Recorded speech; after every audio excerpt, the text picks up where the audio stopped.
Olá, pessoal, tudo bem?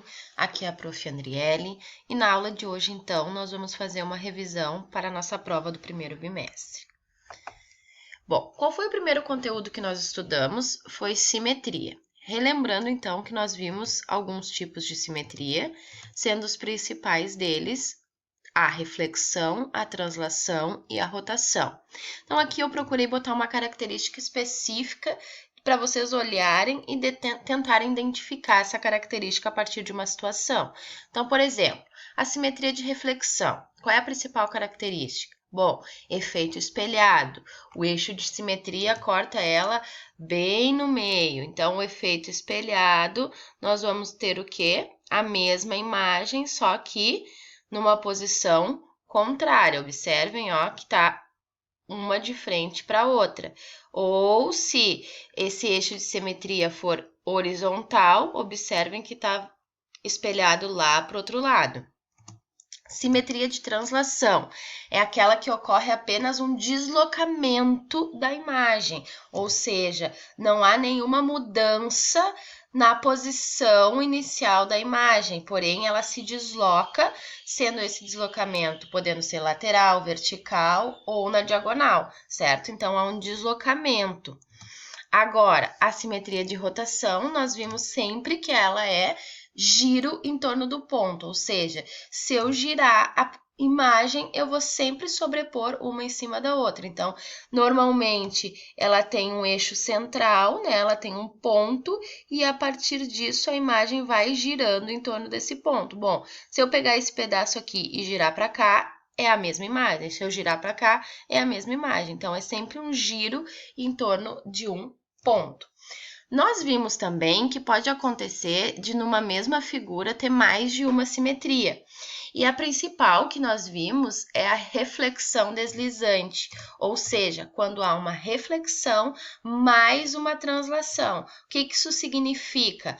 A imagem ela está refletida, ou seja, o efeito do espelho, porém há também um deslocamento dessa imagem. Ela não está uma do ladinho da outra ou uma horizontalmente oposta à outra, porém, ela há a característica de reflexão, mas há também um deslocamento, ou seja, mudou a posição, houve uma translação tanto lateral quanto vertical. Se liguem, porque essa é muito importante para a prova, hein? Prestem bem atenção. Bom, outro tópico que nós estudamos, então, foi o conjunto dos números inteiros, certo? O que nós vimos? Que o conjunto dos números inteiros é representado pela letra Z, começa no menos infinito, então destaca todos os números inteiros negativos, depois todos os números inteiros positivos. Então, por isso que começa no menos infinito e termina lá no mais infinito, ou seja, não termina, vai para o infinito dos dois lados, certo? Outras questões que nós vimos também, algumas expressões que remetem a números negativos, por exemplo, abaixo de zero, abaixo do nível do mar, quando há uma profundidade, quando há um débito. Nós vimos também que algumas expressões antes de Cristo pode ser representada por número negativo, saques também indicam a ideia de usar números negativos. Em oposição a esse, a gente tem algumas expressões que remetem, então, à ideia de número positivo. Por exemplo, acima do zero, altitude, crédito, depois de Cristo e depósito. Então, todos os problemas que nós vimos, de alguma forma, eles acabavam envolvendo essas expressões. Então, é importante vocês conseguirem identificar quais delas se relacionam aos números negativos e quais delas se relacionam aos números positivos. Bom, a principal característica, então, é colocar esses números na reta numérica. O que a gente viu? Que o nosso principal elemento aqui é o zero, que é a nossa origem, que é o nosso elemento neutro.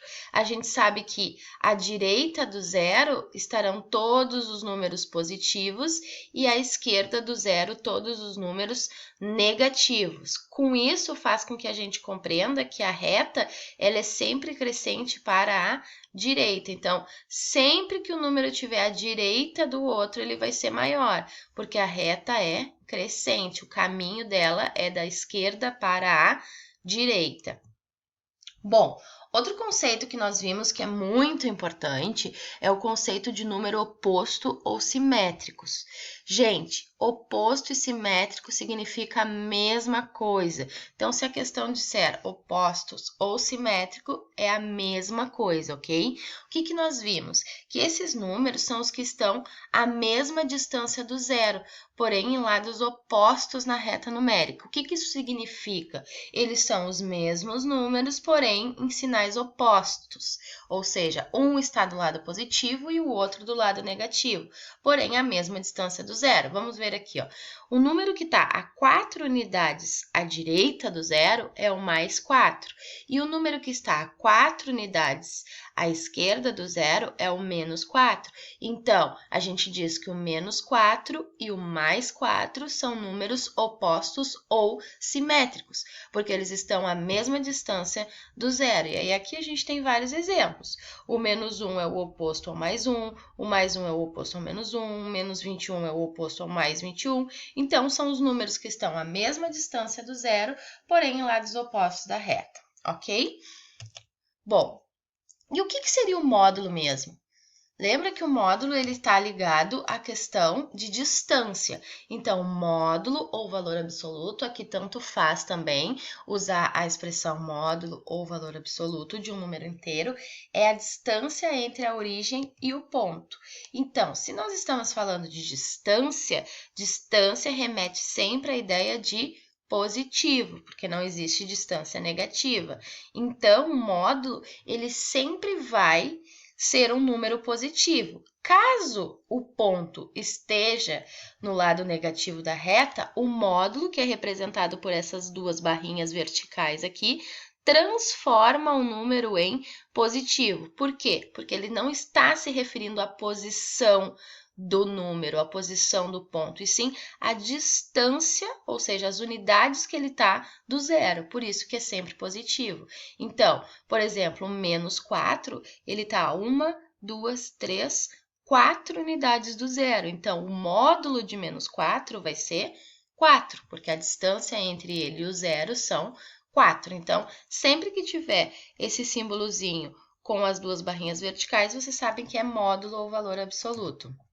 O que a gente pode sistematizar aqui? Que o módulo ou valor absoluto de um número inteiro negativo é o oposto desse número, ou seja, se a gente tem o módulo de um número negativo, o oposto dele sempre será positivo.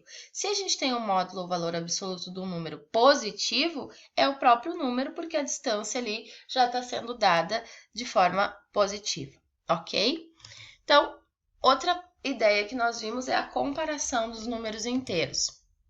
Como que nós vamos determinar se um número é maior ou menor do que o outro? Ou ainda, quem é o antecessor e quem é o sucessor de um número inteiro? Quando a gente trabalha só com os positivos, isso fica bem claro. Quando a gente inclui os números inteiros negativos, pode ter uma confusão aí, mas lembre-se, o antecessor sempre remete à ideia de que vem antes, ou seja, uma unidade a menos. Já o sucessor remete à ideia que vem depois, ou seja, uma unidade a mais. Então, tendo ali a reta numérica como exemplo, se nós pegarmos a referência do número menos 2, quem é que vem antes dele na reta? Ou seja, quem é que está à esquerda dele? É o menos 3. Então, o antecessor ele está sempre à esquerda do número, então ele vai ser o menos 3. Quem é que está imediatamente depois do menos 2? O menos 1. Então, o sucessor a ele vai ser o menos 1. Então, o antecessor do menos 2 é o menos 3, porque vem antes.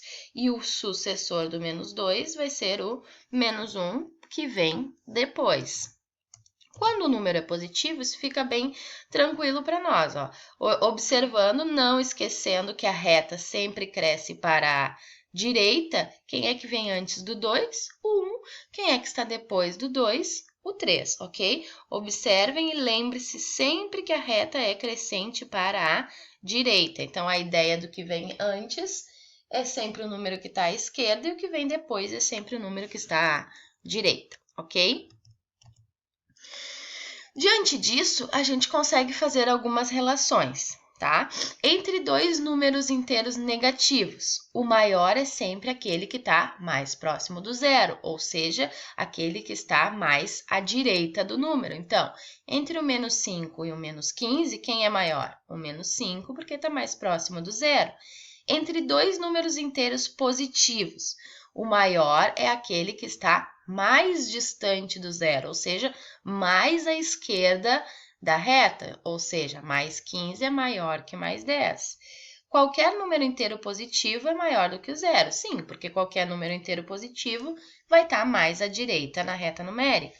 Depois, qualquer número inteiro positivo é maior que qualquer número inteiro negativo, obviamente, porque ele também está mais à direita do zero. Então, menos 10, o mais 5 vai ser maior que o menos 10.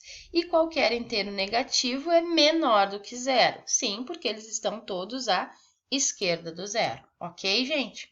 Então, usem sempre como referência a reta numérica para poder comparar os números inteiros. O que está à direita é sempre o número maior. Bom, nós vimos então que na adição e na subtração de números inteiros, na adição podemos ter duas situações. A primeira delas é quando nós temos números com sinais iguais. Bom, tendo números com sinais iguais é bem tranquilo. Soma-se, né, os números e o sinal permanece o mesmo. Então, mais 10 somado com mais 12, somou 10 mais 12, 22. Menos 10 com menos 12, soma os dois e permanece o mesmo sinal. Observem, os dois positivos ficou positivo, os dois negativos ficou negativo. Agora, quando nós temos números com sinais diferentes, o que a gente tem que fazer? A gente tem que subtrair os números e o resultado é do número maior em módulo, ou seja, ó, por exemplo, mais 10 com mais menos 12. Nós podemos fazer 12 menos o 10, 2. Quem é que está mais distante do zero? O menos 12, então vai ficar o sinal do negativo. Ou pensando, eu tenho 10 reais, gasto 12. O que aconteceu? Eu fiquei devendo 2. Ou eu tenho 12 reais e gastei 10. O que aconteceu? Ficou me sobrando 2. Então, sempre nessa ideia das operações dos números inteiros, eu entendo que vocês devam sempre pensar na ideia de dinheiro. Devi, comprei, paguei, sempre vai remeter a essa ideia. Então, números com sinais iguais, soma e permanece o mesmo sinal. E números com sinais diferentes, o que a gente tem que fazer? Diminui, ou seja, faz a subtração entre eles. E o sinal resultante é aquele sinal do maior número em módulo, ou que está mais distante do zero, ok?